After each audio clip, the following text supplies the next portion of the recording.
Welcome to the Road is Dead podcast. I'm Rob Curtis here in the studio with Leah. And remotely joined by Tim Strelecki. Hello, everybody. Now we're getting all sorts of weird.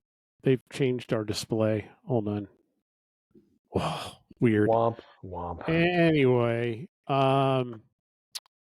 took a couple weeks off. We've had a lot of things going on. A lot of things have been going on the weekend, at least for me.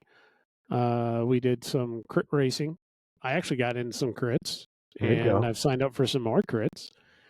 Mm-hmm. And then we had our CIMET camp this last weekend, or at least the Peoria camp, I will say, because we do multiple camps. Leah does a few camps, and then we do this one camp that I get a chance to take part in, which is fun. And but thought we'd get back on and get at it. The only problem is kind of what to talk about. Because there's not really a lot going on. Local scene, there's a lot going on. Is there? Yeah, I mean, well, there has been. This weekend is. We've all individually been busy in separate directions, I guess. Yeah, see, I went out to Monsters. Monsters is got a really old historic race in the Chicagoland area. I don't know how many years it's been going on. If somebody listening to this knows, send me the information. But for those outside the area, it's a really cool kind of venue. It's on the Midway Plaisance, or whatever you say it. But that is, correct me if I'm wrong, but in essence, part of the strolling area for the World's Fair that they put in. It's kind of close to Jackson Park, which was kind of where the whole World's Fair was. And is now where they're going to be putting the Obama. I don't know if they're calling it a library or like Obama Center or something, but it's kind of interesting looking architecturally. It's kind of brutalist, at least the way it looks right now while it's being constructed, but which I don't think fits. But anyway, what do I know? But we went down to Monsters. Great race. Went really well. It's great to see the OKCC guys have resurrected it. And died off during the pandemic. Now it's back. This is the second year they've done it. They do a great job with it. Decent sized fields. The women's 4-5 field / they had some collegiate races in there. Large field, 40 to 50 racers, about that size. So cool. Really large women's field that I was very happy to see. On the men's side, it was a 4-5 mix. And as such, it was capped at 75, and they hit the cap, and they had a waiting list. So, but then day of, some people didn't show. People that are on the waiting list didn't answer. So I think the actual racing field ended up being smaller, but not by much. It was a very large field that was out there. That being said, I've always talked about Monsters as being, the wrecking race for all intents and purposes, and nothing that I can remember. I don't remember any major wrecks happening. Interesting. So it was a very clean day of racing. Went pretty well. Tim, I think you would have enjoyed it on the Masters side. There was a couple you would have gotten in that early break and then gone. There were two guys up the road that you could have been with easily and had fun with. So I don't know if I have crit legs anymore. Monsters isn't as much of a crit in my mind. It was basically all wind. It's just a giant. If you like hot dogs, this is the crit for you. Yeah, it's a giant open square, and you can see it's like 2 blocks down, 2 blocks back, and you can see the entire course from just about. There's some trees in the way in different places, but you can pretty much see the whole course from anywhere on the course, which is kind of interesting. That's kind of cool. Yeah. So you raced, Rob? I did not race Monsters. Okay. Any particular reason? Yes, 2 off the top of my head that I'm sure I've said before, but because it's kind of known as a recce race. And one of the only times I've ever wrecked in a crit has been at Monsters. Bad memories. Yeah, I mean, it was a really benign wreck, and it was at the very end of it. Yeah. So I didn't really get hurt per se. Mm-hmm. But it's just one of those things where, like, I didn't feel like risking my season doing it, and I knew I was going to be there to help out with the team, so I just kind of wanted to see it. The second reason would be if they had a Masters 4-5 race, Not that anybody needs to do that. That's me starting to get like a little, if they had masters, You're starting to act like a 50 to Masters athlete. 52-year-old, yeah. But only the shitty ones, the 4.5s. Then I would do it. You're the dude that's next going to be asking where the payout is. Right, pretty much. Because they didn't have that, it was just a straight up 4.5, and it was also collegiate in there as well too. So I don't mind mixing it up with 4.5s. I've done it. I did it down at Autobahn, but something about mixing it up with collegiate and regular 4.5s on a course that's known for a lot of wrecks, it just didn't give me the right vibes. And luckily they didn't need me. The field was full. As for the Masters race, that one was just, why do I want to pay to roll around and get shot out the back in the first, lap or two? And I don't know that would have happened. Now, after having watched it, I probably would have been with the there was kind of like two fields, and the backfield I would have been with. I don't know about easily, but I probably would have been with them. But good turnout. Good to see. I don't want to say crit racing's back. I don't want to say that road is not dead. Because that's our podcast name.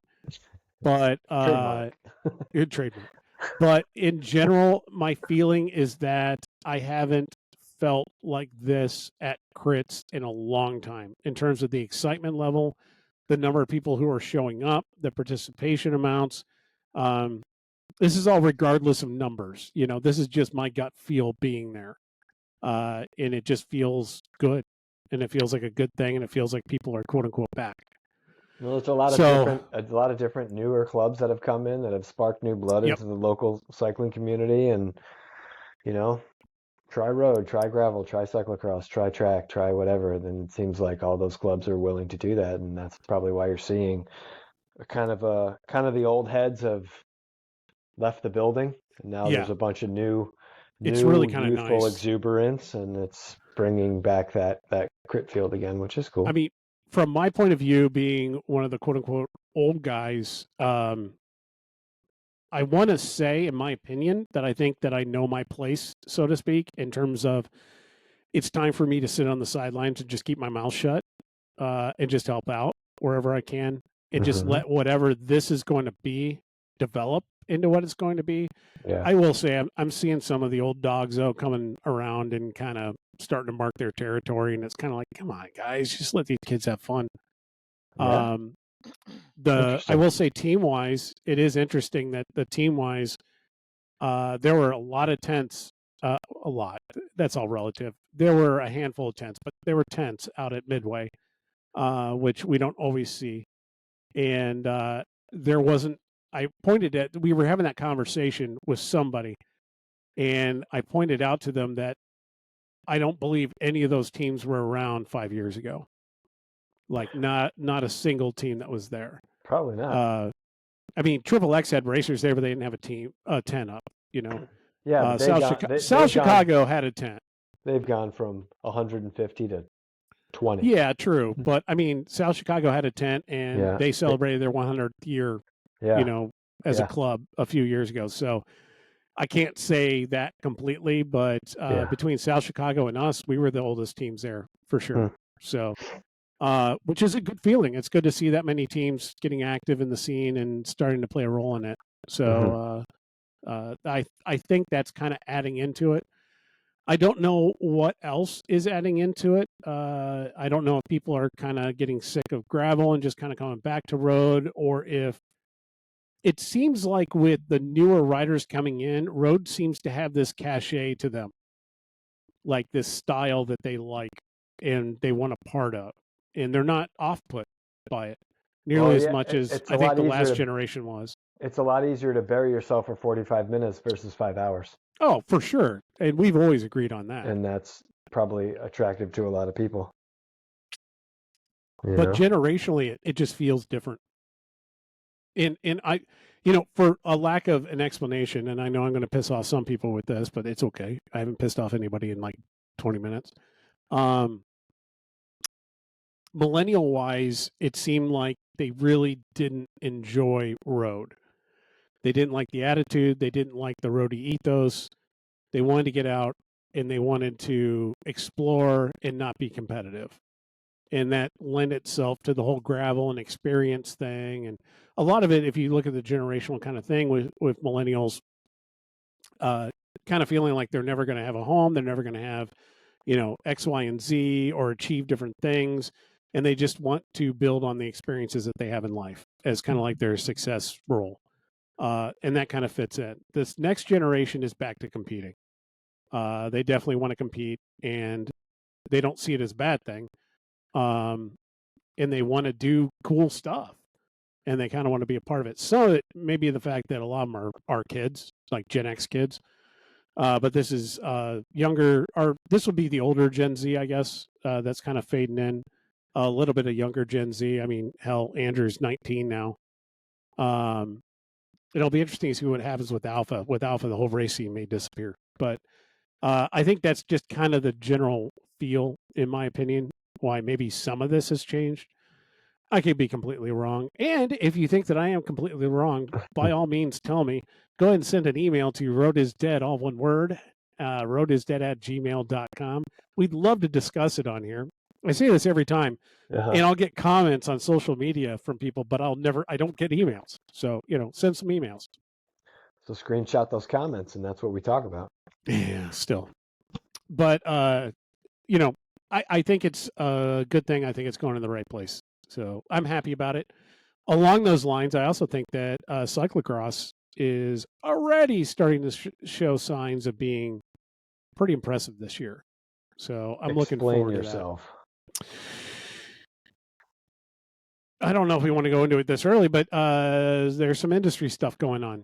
So I'm working on a few projects, and the projects that I'm working on, I'm not exactly ready to talk fully about yet, but as a part of that, I'm getting some clear indicators on what's happening with the supply chain having to do specifically with cyclocross style product. And the demand is larger already, and it's earlier than it would typically be. And that's usually driven from a fear of running out. So, it's not tariff pre-buys or anything like that, really.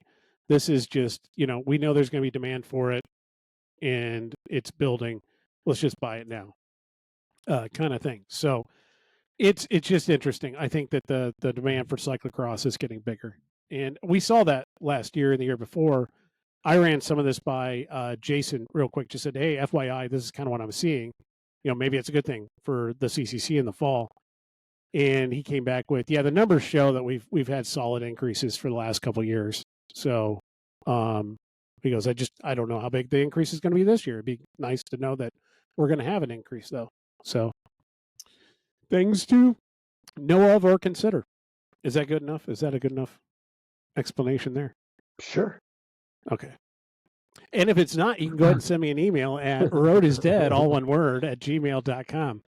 I don't know. It doesn't. Your explanation is valid, but it doesn't have that feel of your explanation. How so? That my explanation doesn't cover it, or no? Your explanation is fine, and it shows, it gives reasoning to why you think that it's going to increase. But when you're actually at an event, it doesn't feel like that at all. I would say it does, from my point of view. I would disagree from my point of view. Is it just from maybe at your level, or because at your level, a lot of people are just leaving it? Just the overall, like sense of participation, crowd participation, I can't necessarily say ridership because we've seen a lot, at least in our series, and I don't know. Just our series has been up. We're not alone in the country. I haven't been to a race, a cyclocross race in years, where I've stopped, looked around, and went, cyclocross is booming. I would say the exact opposite. So this last year, I finally got the feeling that it wasn't dying. But then again, you keep your finger on that pulse. I don't. Yeah.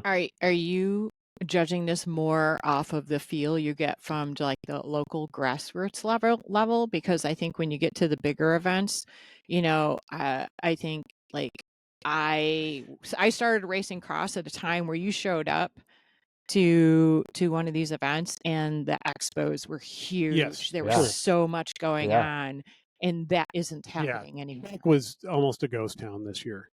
Yes. I will admit that. Yeah. So, I mean, the expos have, the nationals had almost nothing. But I think that may have more, I don't know what causes that, but I totally agree with you. And I don't know if that has more to do with the participation or more to do with the industry in general and the lack of, the ability to justify spending the kind of money traveling around to races for expo stuff, and they not seeing a return on it. So that, I don't know if that's more interesting, what the expo part of it is. That I could believe that 100%, especially because everybody in the industry abandoned cyclocross and jumped ship onto gravel when it emerged, and they have seemingly no interest in jumping back. No. But what is interesting, they have no reason to right now. What is interesting, though, is that there is more of a movement within the industry. When you're talking to some bicycle manufacturers, they're quick to point out or tell you what they have in their lineup that will serve as a cross bike, if you know what I mean. So, like, if you look at Specialized website, the Crux is listed as a gravel bike, but they'll be first to tell you, yeah, it's a cross bike. But, we just widened it out so that it can fit bigger tires, and now it's a gravel bike. There's people in the industry that are still keeping an eye on it. The product hasn't disappeared completely, but to your point, there aren't many people with cyclocross specific product anymore. So there aren't very many people that want to show up and display it at an expo. Back in its heyday, cyclocross was still a very niche thing. Yeah. It was a very niche thing. So, now it is even more so. So even if it starts coming back up, it's not going to make everybody go like, oh my God, because I think the sales in the industry is still very, very much, I think road still dominates. Road bikes still dominate by like huge margins over everything else. And I don't know what comes next. Is it mountain bikes or gravel bikes? I mean, I don't know, but that's definitely always going to be. I move gravel 100%. I would say mountain bike. Actually, no way. If you look at the full, spectrum of the market, I think mountain bikes outsell. We're not talking about from a racing perspective, but just the product. All people buying all bikes. Yeah, I could see that for sure. Because you got the old man that's like, I don't want to ride a gravel bike. I want to ride a bike with flat bars and just noodle around and do whatever. And all the city bikes, hybrid bikes, that kind of thing, those actually usually fall into the road spectrum. So a lot of them, I don't want to get into the specifics and misquote what the reality is. There's a lot of good data out there at the bicycle retailer organization. They make it public. MBDA has a lot, but that's usually behind a membership firewall of some sort. But there's a lot of good data out there regarding what's going on. But I believe you're 100% correct in that the road is the largest, and then it's mountain bike, and then gravel. Now, if you talk to anybody in the industry, and you said, hey, what are the two hottest things? They're just going to say e-bike, gravel. That's it. Nothing else exists in their world at this point. Well, as far as making money, no. That's new product. That's what's selling. Gravel, and anything labeled with gravel or e-bikes. Yeah, I mean, e-bikes or e-mountain bikes. I've been out of the bike shop arena for quite some time now. So, but what I see when I go out and I ride, everywhere I ride, I see e-bikes flipping everywhere. Yes, they're all everywhere. Versions of e-bikes, mountain e-bikes, just whatever e-bikes. I'm like, does anybody ride a regular bike anymore? No. It seems kind of crazy. They don't. And I do love passing an e-bike with a group, though. If we're riding in our group and we pass an e-bike as they're hauling, we always get double looks. It's like, yep, no, yeah. We can I was still on the do way. it. I was on the way up to see you guys yesterday at the shop, and I'm on that trail just past the library, north of the library. Yeah. And I got my taillight radar on, and it's I could see that someone's coming. I'm like, man, someone's hauling ass. And dude pulls up next to me on this jalopy fucking e-bike with Hmm. a DoorDash bag on the back, and he looks at me and he's like, "You race, man?" And I'm like, "Yeah." I'm like, "Yeah." And he's like, we started having a little conversation, and then he was like, "Okay, cool." Yeah. Fucking, I was just like, DoorDash, way to go.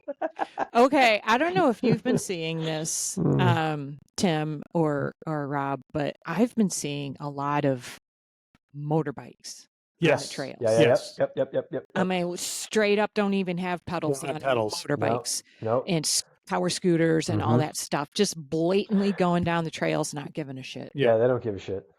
Yeah, And none of it just And there's it's nothing you not can getting do. policed. It's It- how do you police it? you So don't. that popped up a video of somebody following somebody doing that, Yeah. a kid doing that on like a sidewalk. There was a video that was posted on Facebook, ended up in front of me somehow, and it was posted by a police department. Oh, Was good. sharing the video. Now I don't know if they took the video Hmm. or if it was given to them, but they were posting it to basically say, "Hey, these are like powered vehicles. They're not bicycles. You're not allowed to ride them on sidewalks, past trails, that kind of thing. You need to be on a road with them." And then people, of course, in the comments, I went directly to the comments. I'm not going to say whether or not I had one or two, but I had one or two. And I went directly to the comments, and it was just, everything you'd want in the comments section. It was everybody supporting bicycles, everyone going, "Hey, just let kids be kids." Everyone, all the Karens, saying that everybody needs to go to jail. And I mean, it was a great mix. I love reading comment sections like that.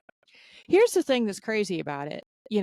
I think that all the people on these motorbikes are out there now because of e-bikes. Oh, 100%. It's like, oh, we've opened the door to allow e-bikes, then what's the difference? But here's the thing that I've been seeing, me personally, I haven't encountered anybody riding recklessly.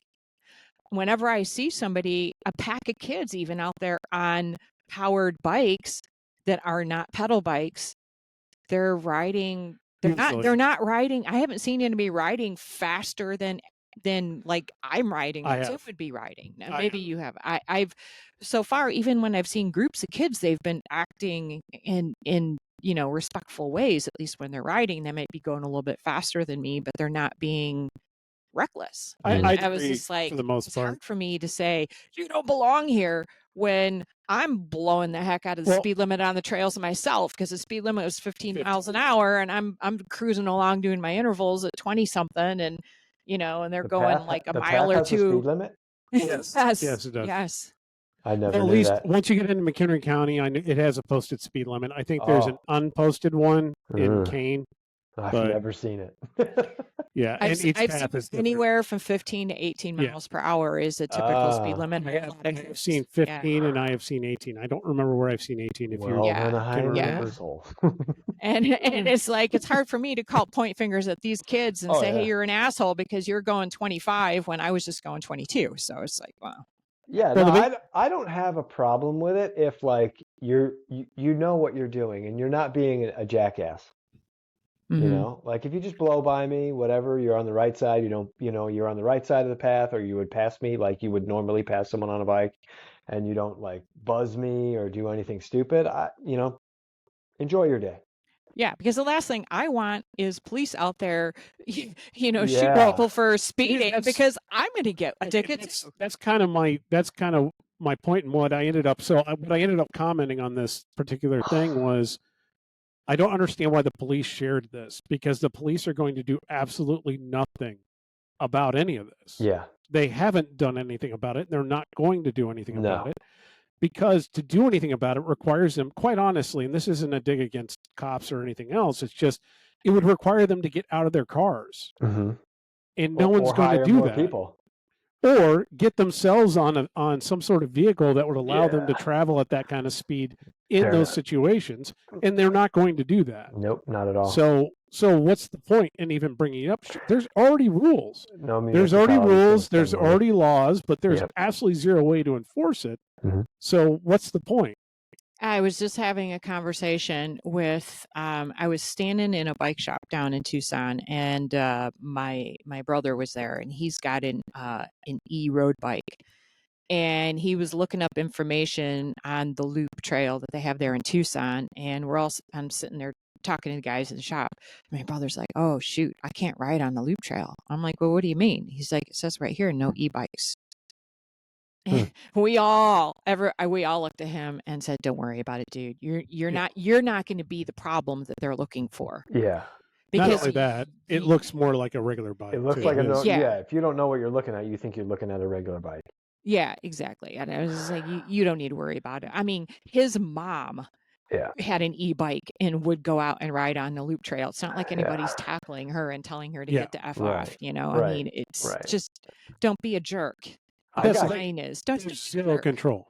Yeah, exactly. I got kicked out of the Morton Arboretum like 10 years ago. What? For going too fast.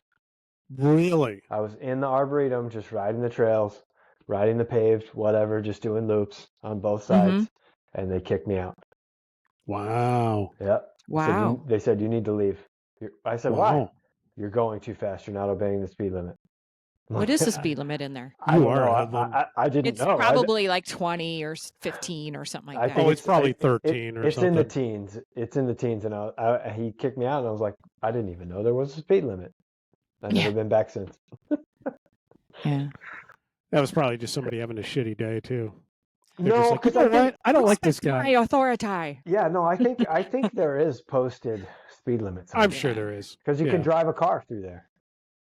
Yeah, but I know rules are rules, and we must follow the rules. But I mean, there's a difference between a car going a certain speed and a bicycle going a certain same speed. You know, I mean, the risk factor is very, very different. Just mass, you know, the physics. The only law you have to, the only law you have to obey. The risk factor is huge these days, and not because of other people on other bikes or motorized scooters or e-bikes or whatever. It's the people that are just out running on the trail, walking on the trail, and don't understand how to use a multi-purpose trail system. They don't understand there's other people in this world. They're in their own world. It's well, you had a run-in, yes? Yeah, 2 weeks ago. I mean, for you guys know the story, but for the majority of people listening to this or watching this, I had a terrible accident on the Fox River Trail 2 weeks ago, where basically going over 20 miles an hour, I had a little boy, step right out in front of me, and I could not brake, and I blasted him at full speed. And you got a back. It's not like the kid was just on his own. No, I was approaching, and from a distance, 4 times I yelled, rider back, on your left, rider back, like loud. Like when I announce myself, I am very loud and very obnoxious, and 9 times out of 10, I scare the shit out of whoever I'm coming up on. Yeah. And, I'd get, Jesus Christ, or you son of a bitch, or, some people react, but most people are like, thank you. And there was no reaction coming 4 times. Better to annoy or piss them off and know you're there. Exactly. Right. So I'm approaching, and there's a little girl on a bicycle. She gets off on the left-hand side, goes on the grass, and there's 2 adult women on the right-hand side, and there's a little boy. And the little boy is close to the women as I'm approaching, and he starts to kind of go right towards the women, and then at the last second cuts right in front of me, trying to go towards his sister on the left, and I just plowed this kid full speed. He obviously got knocked to the ground. I got knocked to the ground, smashed my head on the ground, broke my helmet, landed on my multi-tool. I've been dealing with a rib injury ever since. And I roll over, and my helmet's, my cap is in my face, my glasses are cockeyed, my helmet's all twisted. And this lady comes, and she bends down, nice enough to come check on me. And she's like, do you want me to call an ambulance? And I calmly but with the tone of, if you don't get out of my face, I'm going to murder you. I just said, I would want you to leave me alone. And she Yeah. walked away. I got up, I looked at my bike, and I was like, I wasn't dizzy, but I knew like some trauma had happened. So I got up and I looked around, and I'm like, God, I was so mad inside. I was so mad that this happened, because I've dodged so many bullets in months and years prior with situations like this, and this is just the one that snuck up and bit me. And I yelled to the ladies to see if the kid was okay twice. They didn't answer me, so I rode away. I'm like, well, they got it under control. I got to take care of myself. So I started riding, and I probably rode maybe 25 yards, and I stopped, and I was like, I need to call my wife to let her know what happened in case I don't make it home. Because I knew when I fell, I hit my head on the ground, and as I'm sliding going, I just hit my head on the ground. That's not good. And then the whole rest of it ensued. And I was like, you know what? In the immediate moments after that, and this is going to sound terrible, it's like, I don't care if this kid dies, because for the lack of the parents' knowledge or control of their children, this is on them. This isn't my fault. Don't come attack me. I'm not the one. I did my part as a as a trail user, and did what I'm supposed to do. You're not controlling your kids, and this is what happened.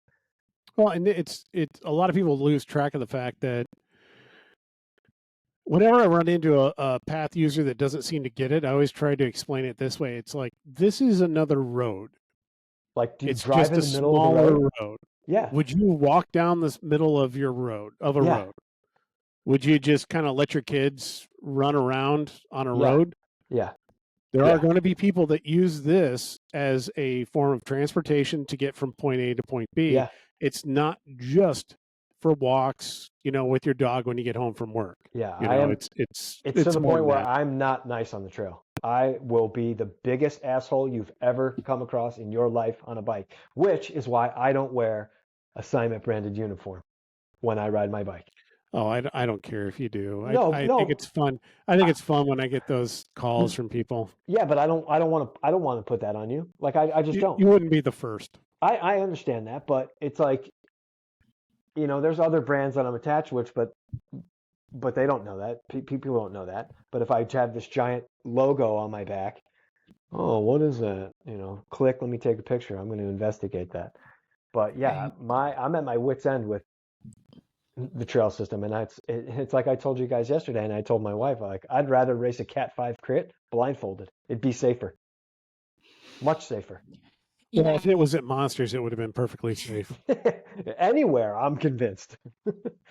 Shit, I'll even race a Cat 5 crit blindfolded at the Glen Ellen course.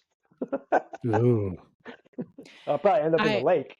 I consider myself very lucky to have the trail system that's by my house, because it is very unpopulated. Yeah. And it's a great place to go do intervals, because there's no houses at all anywhere along the length of it.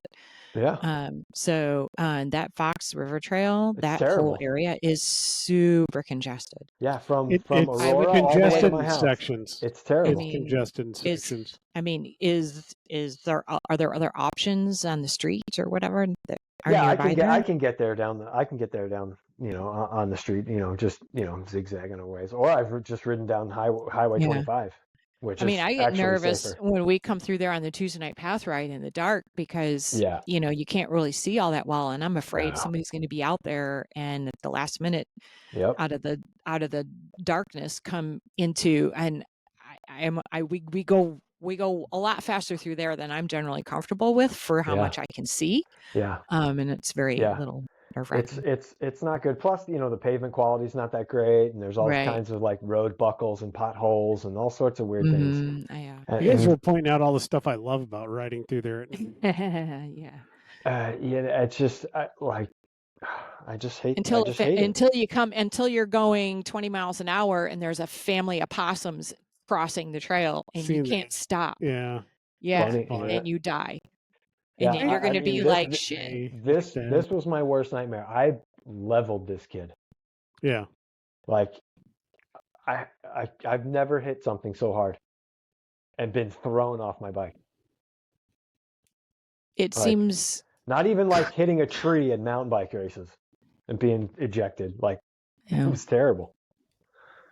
Well, I'm glad you are mostly okay. Yeah, no, I got lucky. I I hope the consider kid's myself okay. completely lucky. If nothing else, that family certainly learned Mm-hmm. something there the hard Yeah. way. It was to the point where I was going to meet Schratz down at his house for a ride the following Saturday, and I was like, I don't even want to ride by this spot. Yeah. And I went a different way. I get it. But so if you're listening, people, most of you are cyclists and know how to use the trail. But if you're not, learn how to use the trail. It's not hard. It's Just treat it like a road. yeah, but treat it like a road. But you see the way the modern motorist operates their vehicle true. these days. It's the same fucking thing. It's the same thing. They're just as distracted. Yeah. On their phones. They've got headphones in. Yeah. We had a guy. I just went on a ride, and we were just on the Fox River Trail heading north. We had a runner.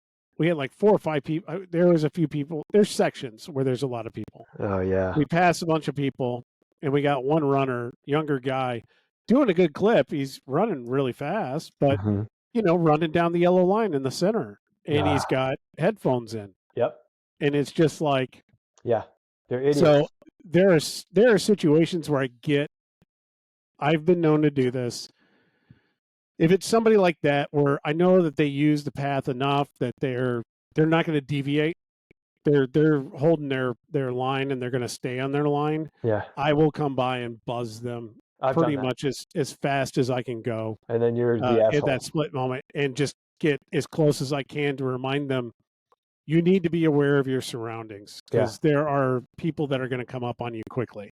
Like, there's people that I see with the fucking giant beats on, and I'm like, I don't even bother announcing myself. I just go around them. You're in nature. You don't need to escape from everything. Right. You know? Right. Not everything's got to be an escape. Why don't you just enjoy this? Yeah. Yeah. Did I tell you guys about when I got pulled over by the cop recently? Mm-mm. All right. I don't think so. So recently, just a little north of my neighborhood, there was a stop sign. It's now become a 4-way. It was a 2-way. It was a east-west stop with, north-south could go right through. They recently put, in the last year, stop sign north and south. So now it's a 4-way. So I was coming up from the river heading north, and I, crested the top of the hill, and right before I turned right to go home, there is a stop sign, and there's a cop sitting probably, 50 yards back, parked in his car, facing the way I'm going. And, I didn't fully stop at the stop sign. I just kind of rolled through it, hugged the curb, and went to the right, and, continued on.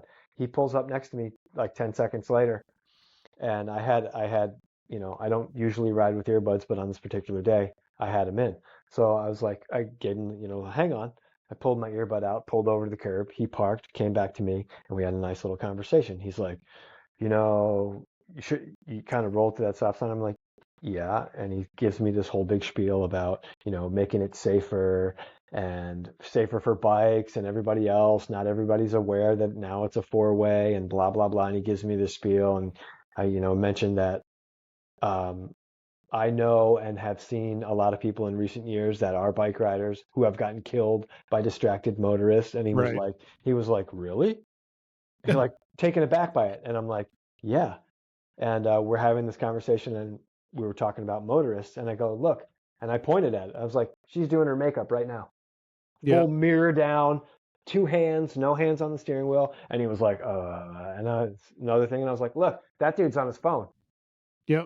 And I pointed out, and he's like, oh, well, all we could do is what we could do. And we had this conversation. Yeah. I was cordial to him. He was cordial to me. He was just giving me a friendly reminder. But I was just like, come on, man. Don't you got something better to do? Yeah.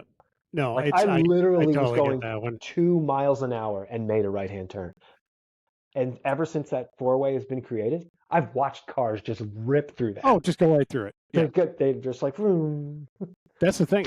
I think I've said it before, but I sat at the stop sign next to my son's school and just recorded the stop sign for like, I think 2 minutes. And I think I had 10 or 12 cars that went through that not a single one of them stopped. Yeah. It's insane. It's like, Oh, and the thing that drives me nuts now, God, I'm getting old. Get off my yard. Clint The Eastwood. thing that's driving me nuts now is people. It's weird, and you can see how this mentality works. People think because you can turn right on red You don't have to that stop. if they come to a stop sign and they're just turning right, that you don't have to stop at the stop sign. Oh, I see it all the time. So they come up full speed to the stop sign and just to hook a right, Yeah. as quick as possible. And it's like, you still have to stop before you take that right. Yeah. Yeah. Okay, that being said, That being said, did you have to pay a fine? I paid a fine yesterday Oh, what did you for do? not coming to a stop while taking a right. So you're the dick.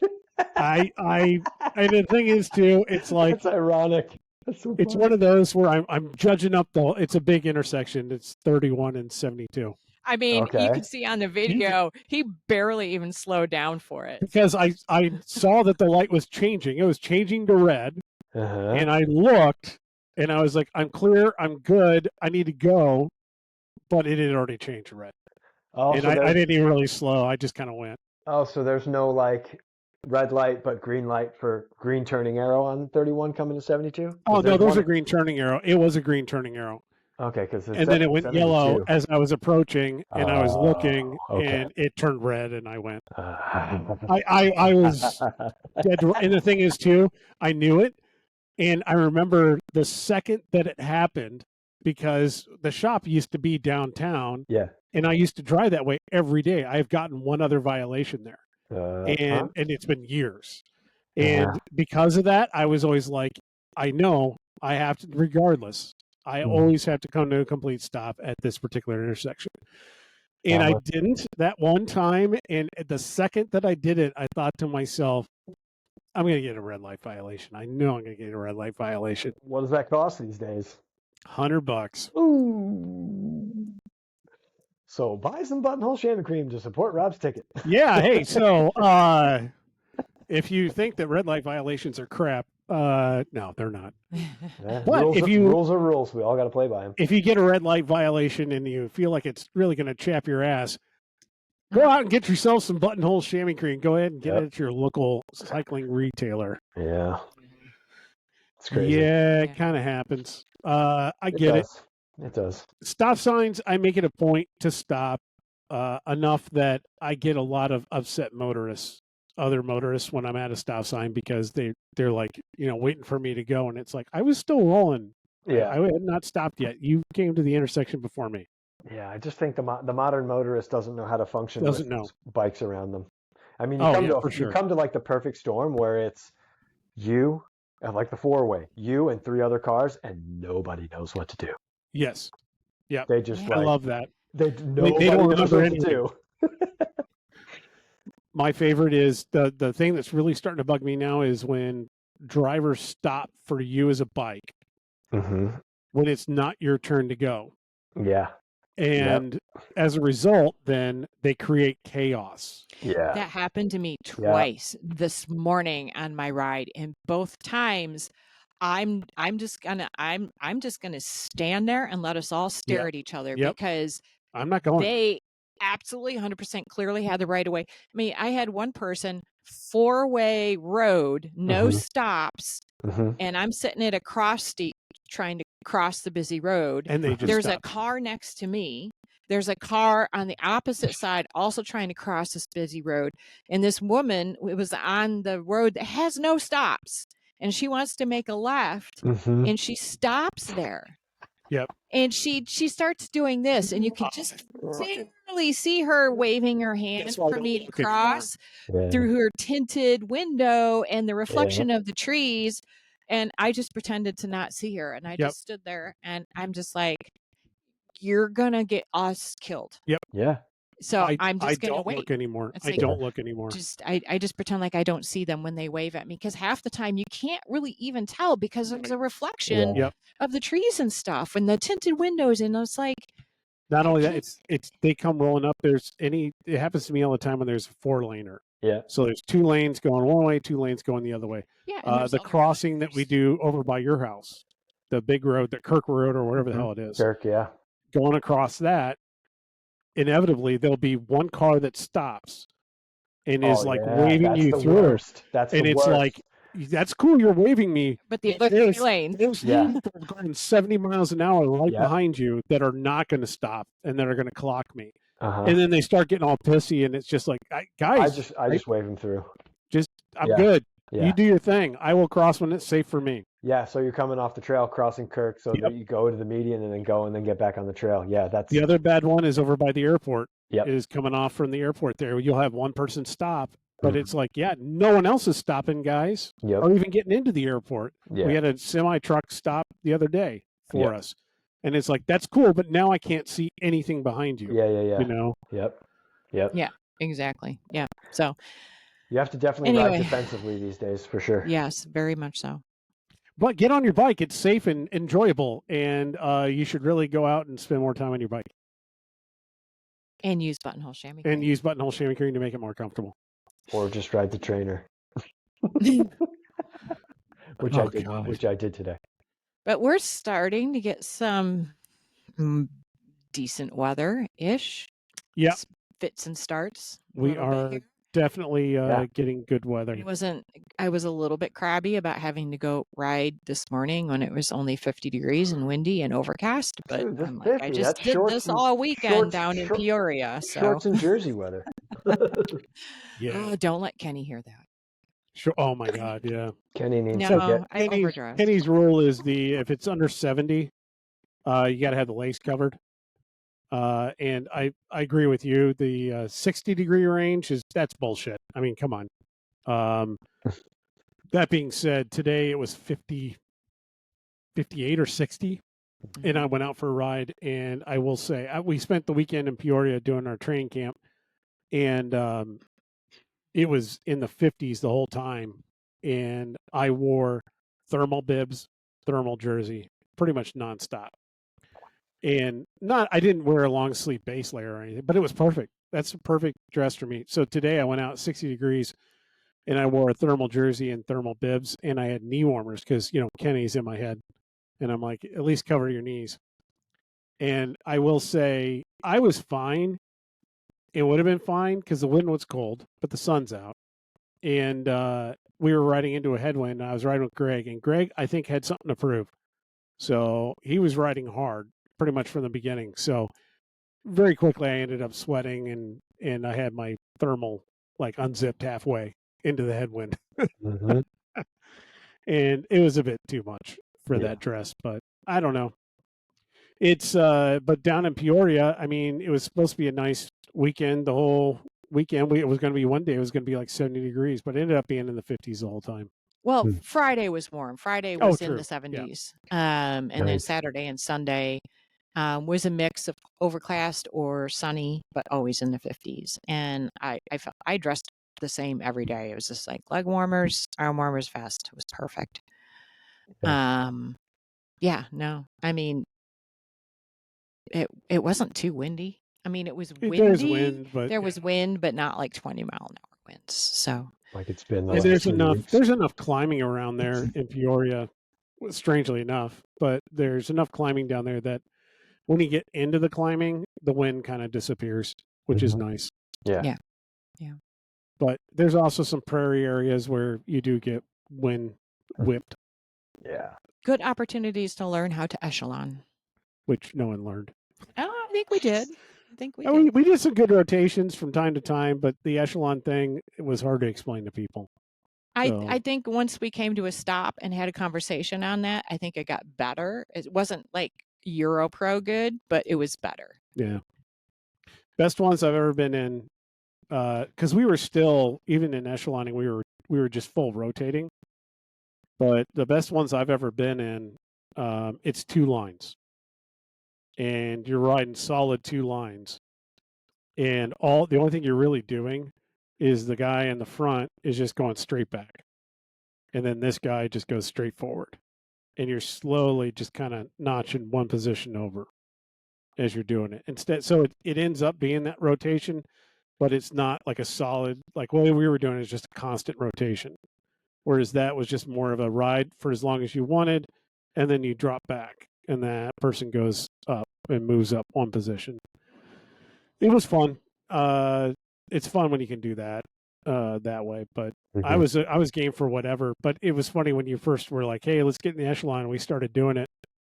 It was you, me, and Rick just jumping in, and then everyone else, as soon as they get up, they would go into a single file line basically on the far left. They didn't understand. It's like, guys, how can you? So we stopped at the stop sign, and I was like, "Does everybody understand that we're trying to do a rotating echelon?" And a couple people were like, "Huh?"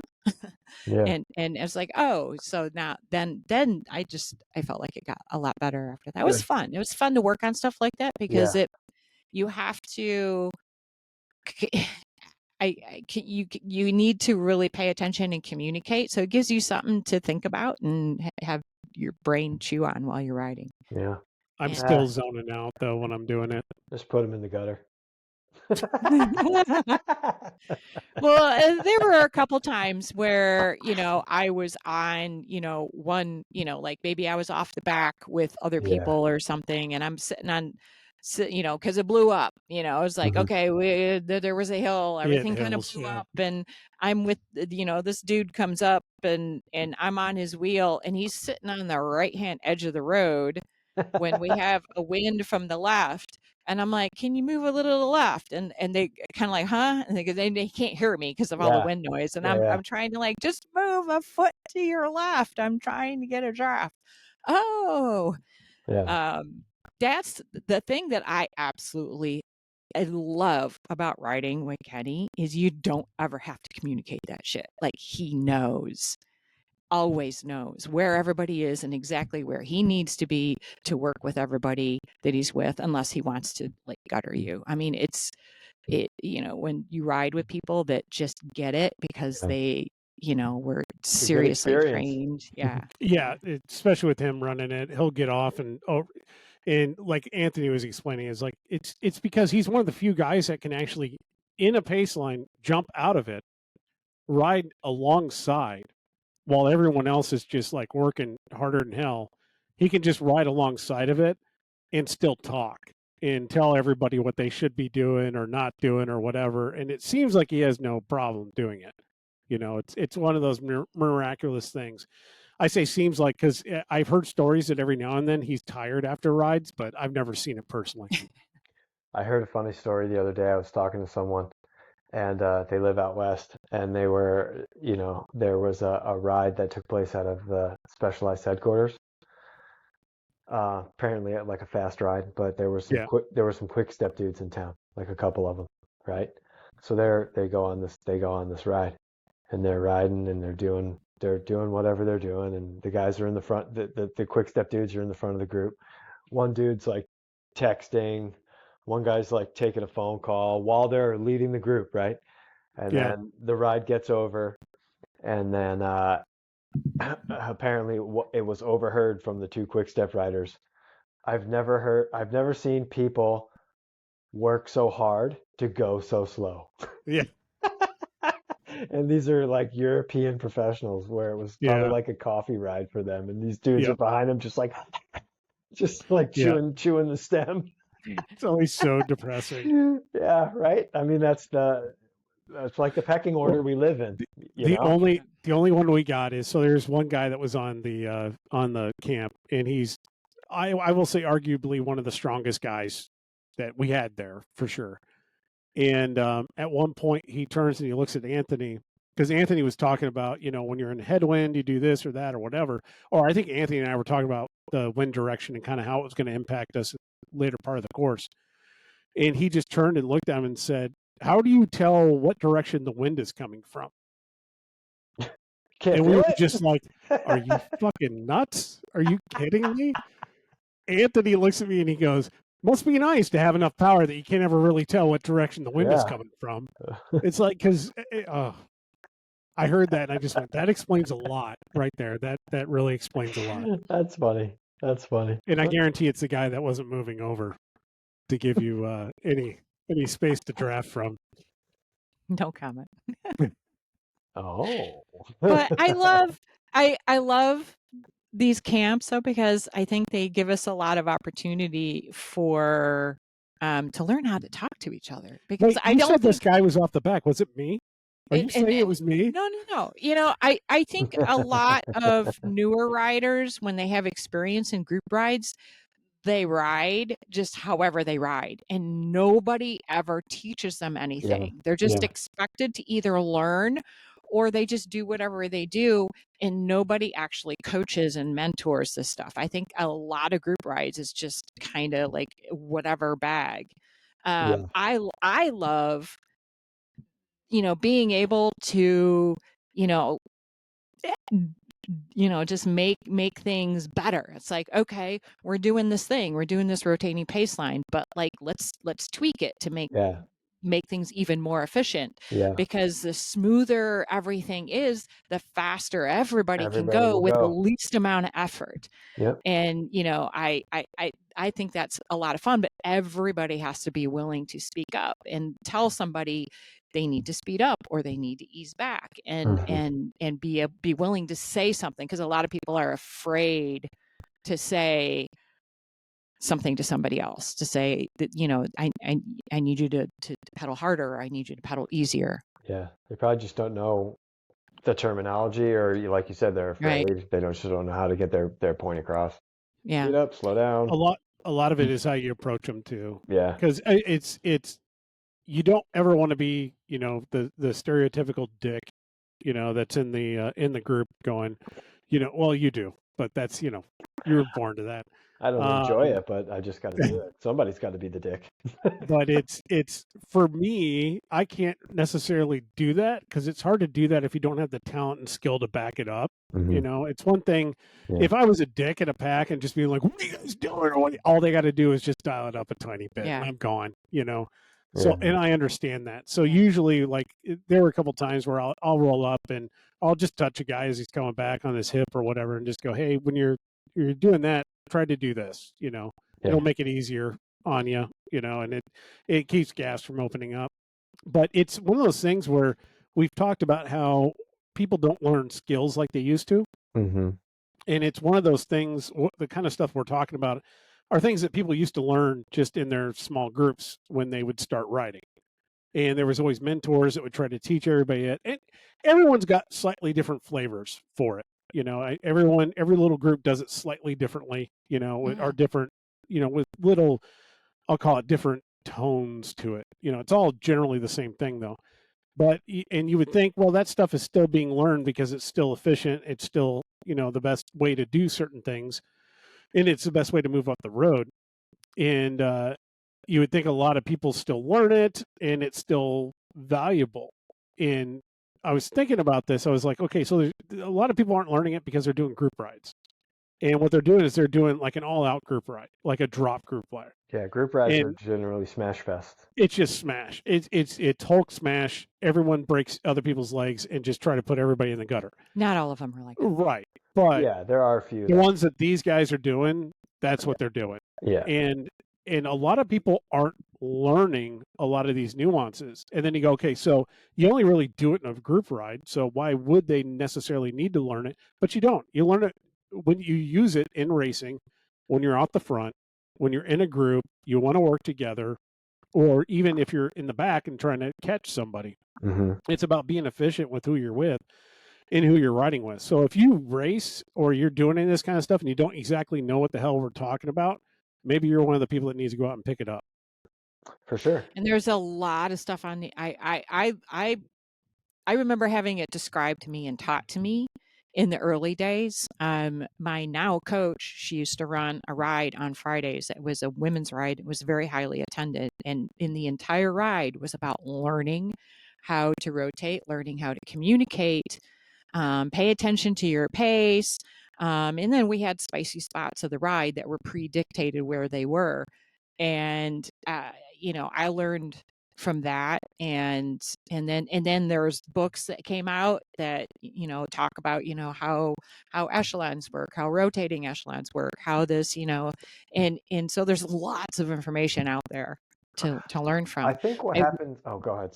Sorry, Leah. No, I was just going to say the guys that I ride with sometimes out of Western Springs on tower racing, they do a really, really good job of of having a really nice rotating pace line, and all of the guys on that team take responsibility for, if there's any chinks in that, in that line up, if somebody's pulling through too hard or whatever, they say something, and then it comes together, and it's a really valuable resource for people to have the opportunity to learn that kind of coordination, because like you said, you get into a race scenario and you're off the front, and you want, if you've got a little bit of a breakaway, it's like, how do we make this efficient as possible so that we have the best chance of staying away? You see so much of it now, though, in breakaways where it's like they don't work together, and you got to wonder if they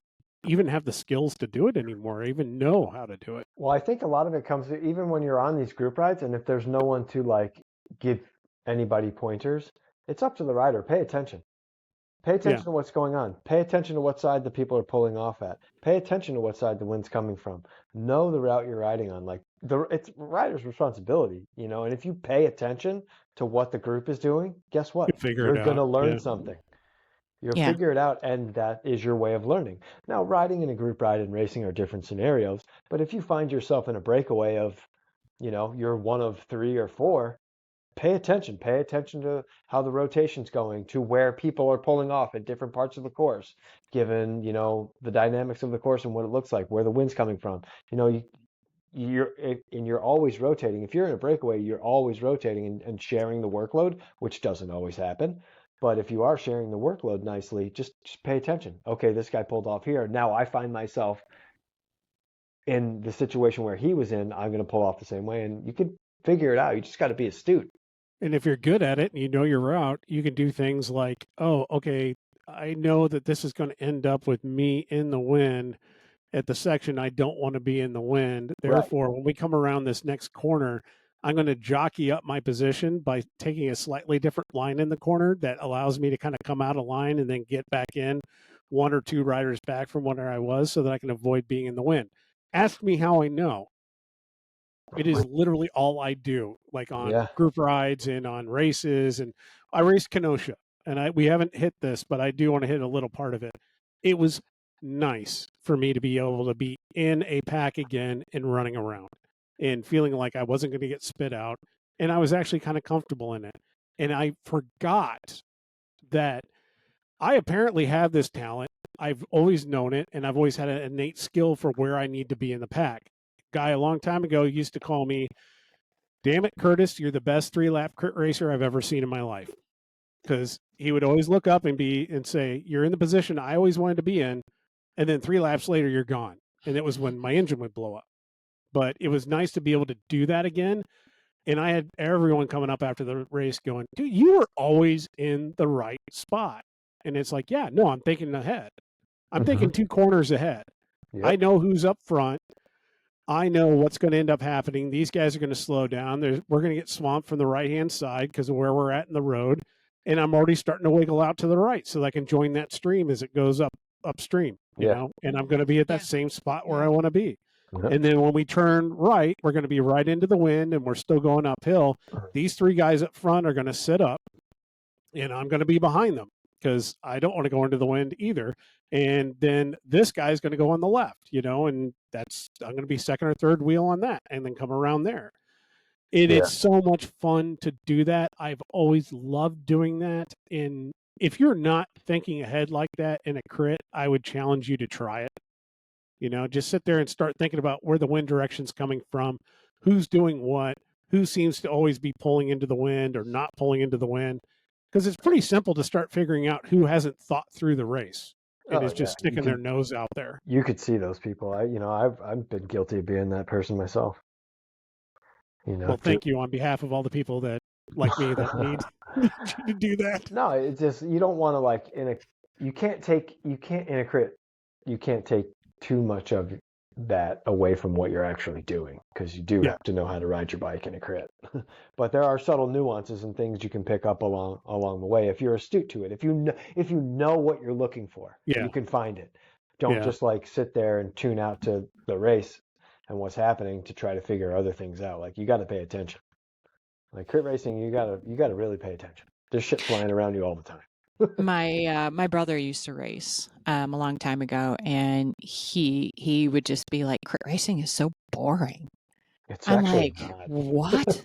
Yeah. How? If you're bored in a crit, you You're are doing doing it it wrong. 100% Yeah, you're wrong." just sitting in the He's like, back. "You go past the same houses every time in the same tree," and I'm like, I've "Are never, the houses?" I've never seen a house during a crit.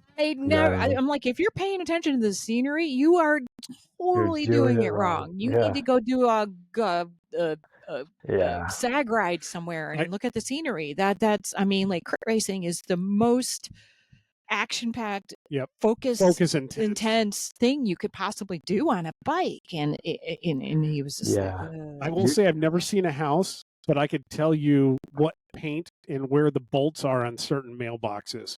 Mm. Only because those are the ones I always seem to find myself staring at the wrong time in the wrong corners. I can tell you what the road surfaces are like. Yes. Like yeah, there's a crack 100%. over there's on this cracks, side. There's a weird little giant. dips. Don't want to be Yeah. out there. I gotta I know exit this corner on the exactly. inside because there's a seam on the Yeah. outside. You know, I know what turns are the ones Yeah. that, you know, they are going to track out all the way to the Mhm. curb, and those that they don't. So you know where you can slingshot up around the outside and where it's safe and And where to those are the things pass. you got to pay attention to. Like Yeah. in a crit, you just can't sit there. You got to you got to Yeah. play around and find like the good lines. And if the good lines aren't being presented to you by the better riders, you got to find what Yeah. works for you. It's a Yeah. lot And of then I always bring it up. I always mention it, and this is where that comes into play.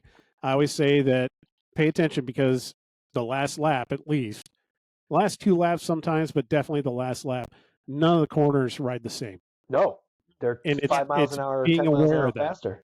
because everyone's going faster. Yeah. And so the entrance is different. You're going to track out differently. So Uh-huh. that line, that crack you've been avoiding the whole time, be aware of that because you're hitting it faster and you're probably going to drift over it this time. Yeah. Or you're going to pinch somebody in the curb, or you're going to get pinched in the curb, Mhm. It's thinking through all that kind of stuff. So Yeah. that's 100% where when I've said that in the past, that's what I'm alluding to is Yep. thinking through it. Yeah. Yep. Yeah. I had my first foray into a little mini crits this past Tuesday night. Oh yeah. Triple X puts on practice crits down in the city at LaBaugh Woods. They're almost done. Was this the last one or is next week? Next week, I next think. week. Okay. I think next week. So this week was women's night. So they had women raced for free, and they had 2 separate races for women. So they had 4 total. And it's crazy to realize this is the first time this year that I've actually. I mean, it's not a big pack, but still to line up and be in that situation again. And it did what I kind of suspected and hoped would happen, which was lit a little bit of a fire of excitement. But Nice. also reminded me how immensely rewarding it is to mentor and guide and coach. And it's so exciting to be able to talk to some of the women that are new or newer to racing, and to be able to hang back a little bit and talk and coach to people a little bit in there. And just like, I get so excited for them. I hope that excitement brings their excitement level up. So kudos to Triple X for doing that. And I'm glad I was able to make it down there and do it. So hope to see some of those women out at the races. So what's the format like for those? So the races, Everyone's welcome, not just beginners or everybody's welcome. So basically they have I don't know how they do it normal nights, if they have separate women's fields or not. But I know that for like the women, they just had all the women together, 10 laps, which ends up being, 15 to 20 minute race there. and then a short break, and then they do the men, and they have an A group and a B group for the men. And the B group goes like Is that 10 first? seconds. They go about 10 seconds behind the A group. And it just like with the pellicrits, if you Oh, get those were the dropped, you can best. always just sit up Those were and the wait for them to best. come back around and go again. You technically, I signed a waiver and they gave me a number that I stuffed in my pocket and never even pinned it on. Nothing is Yeah. getting scored. Yeah. They do have a USAC official there, but like nothing is being scored. Yeah. USAC official is there to fill out the paperwork when something bad happens, and that's about it. Right. Yeah. I mean, it's a great way to get your feet wet. Oh, But absolutely. yeah, like there's one more next week. I wish So there get were. down there if you want to, Tim. Get there. Yeah, I thought about it. I miss Yeah. those pellicrits. Oh, those were so good. I miss those a Yeah. lot. Those were Yeah. so good. It was like They the were perfect awesome. Wednesday night. Just bury yourself. Yeah. It was so And good to have it. he and I have talked about trying to find a venue and doing something like that again. You I don't. just don't know if the suburban race scene is big enough anymore to support it like it once It's was. all doing gravel rides, during the week. We got to get some of those people back before we would do it. I mean, you don't really realize the value of something like that until Yeah. it's taken away from you. Mm-hmm. It's nice that Triple X lends their time and brings the community together to have that, because They get great turnout. It's so valuable for those that are invested in just crit racing, or for those that just want to maybe try crit racing but want to get better at riding in a pack at a faster pace. Yes. There's a however you want to slice it, it's beneficial for the racer and the recreational rider alike. Right. But I don't And know. while we're talking about local racing at the Velodrome at Northbrook is starting up next week. Opening night, sponsored by Buttonhole Chamois Cream. So if you're track curious, they have rental bikes at the track. So you don't even have to have a track bike. And they got brand new bikes last year, all equipped with wheels built by us. By Leah. By Leah. Leah was busy twisting nipples. It took me all season to get them all done, but so track racing, they have that's always on Thursday nights and weather dependent, and they have a Monday night clinic. So if you are new, generally with women, they are okay because the fields are a lot smaller for you to not have gone through the clinics, as long as somebody has taught you the rules. I've always had women that I know, usually on my team, but they don't have to be, reach out to me and say, I'm interested. And it's like mid-season. And I'm like, you know what, just come meet me out at the track. I will show you what the rules are, how to ride a track bike, what the lines mean, what to do, what not to do, just basic etiquette. I love doing that. So anybody's always free to reach out if they're interested, Nice. Men or women, I don't care. I mean, I love showing people this stuff. So Monday night, though, they do have organized clinics that are designed to teach people the basics of track racing. And then Tuesday nights are kind of like a more advanced open practice. I don't think it is coached at all. I think the track is there for the use of the racers to come out and do their training.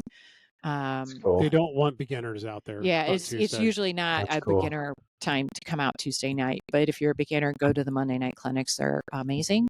And come out and race Thursday, or come out and watch Thursday if you're curious. I mean, I like just going up there to watch. It's kind of like watching a NASCAR race, only on bicycles. It is so much fun to go out there and watch. Yeah, you can sit out in the grass with your kids and hang out, or you can sit in the bleachers or whatever and just watch the racing. It's super entertaining. This year I have resolved to get out there more often. Also, I don't know if you've noticed or not, but I have been cleaning my wheels and gluing on new tubulars. So I am hoping to get out there and race.